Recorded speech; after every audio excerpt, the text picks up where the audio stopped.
Good morning from Orange Beach, Alabama on a windy Monday, March 27th, 2023. The key event or noise this weekend in the world obviously was the agreement between Russia and Belarus to allow Russia to stage battlefield tactical nuclear weapons in Belarus.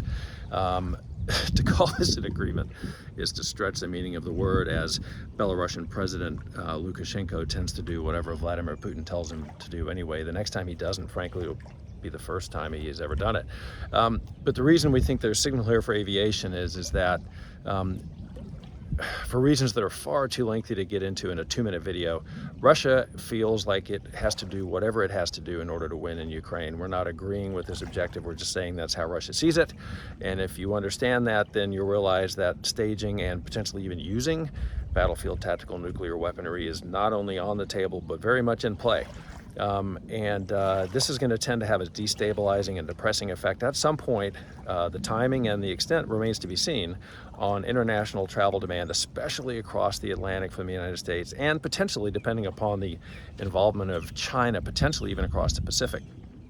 So that means that airports, major airports on the east and west coast of the United States that have major exposure to transatlantic and trans-Pacific travel are going to bear the brunt of this, but the pain will be distributed across the industry. It'll just won't be evenly distributed.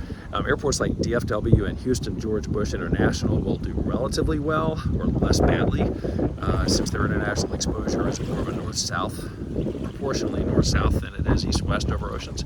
And then small airports in the United States, especially that have strong origination or destination leisure travel profiles, will tend to do relatively okay.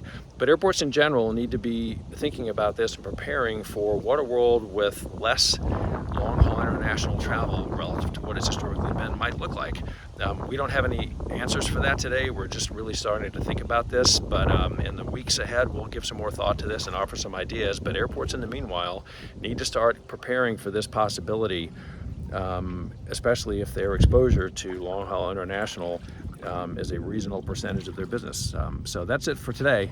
We'll give it some more thought and come back and circle back to this with more information and possibilities in future episodes. Thank you very much.